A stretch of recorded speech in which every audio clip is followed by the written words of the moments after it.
E aí, pessoal, hoje a gente vai mergulhar fundo numa decisão do STJ que tem um impacto gigantesco, especialmente no direito bancário e processual. Nós vamos analisar o tema repetitivo 1268.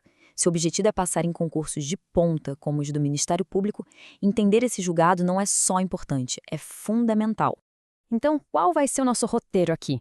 Primeiro, vamos direto à tese que o STJ afirmou. Depois, a gente vai entender uma distinção crucial: juros remuneratórios e moratórios. Em seguida, vamos explorar o poder da coisa julgada.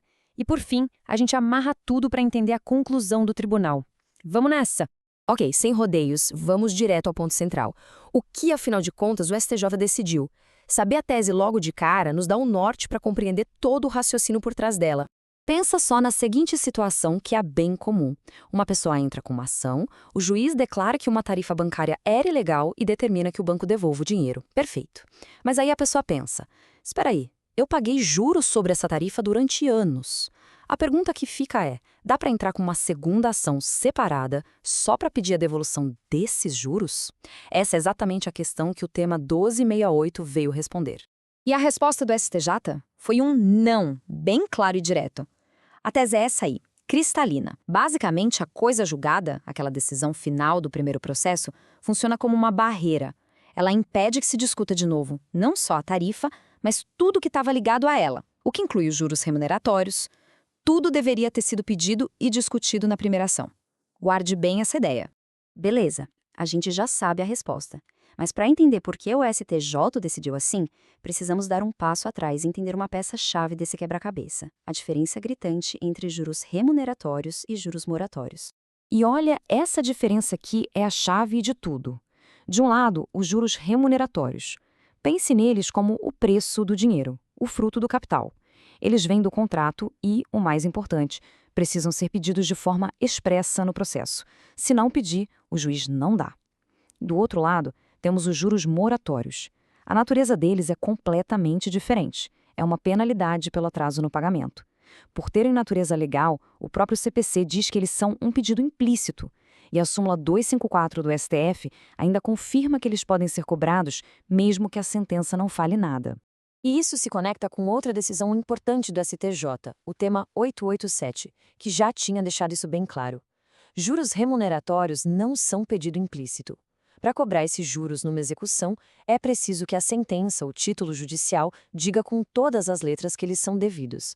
Essa é uma premissa essencial para o nosso caso. Pronto. Com essa base bem firme sobre os juros, agora sim a gente chega no coração do debate, o poder da coisa julgada. E não é só sobre o que foi discutido, mas principalmente sobre o que poderia ter sido discutido e não foi. É aqui que entra o famoso artigo 508 do CPC. Ele é a base de tudo. A ideia é que quando uma decisão transita em julgado, ela se torne imutável. E essa imutabilidade cobre não só os argumentos que as partes usaram, as questões deduzidas, mas também todas aquelas que elas poderiam ter usado e não usaram, as dedutíveis. É a chamada eficácia preclusiva da coisa julgada. E para essa barreira da coisa julgada funcionar entre duas ações, a gente precisa conferir o que a doutrina chama de tríplice identidade. Ou seja, as ações precisam ter as mesmas partes, o mesmo pedido e, o ponto mais debatido aqui, a mesma causa de pedir, a causa petende. A discussão toda girou em torno disso. A causa de pedir era a mesma nas duas ações?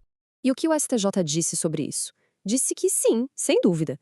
Para o tribunal, o fato que deu origem a tudo, tanto ao pedido de devolução da tarifa quanto ao pedido de devolução dos juros, foi um só: a ilegalidade daquela cláusula do contrato. A causa de pedir, portanto, é a mesmíssima.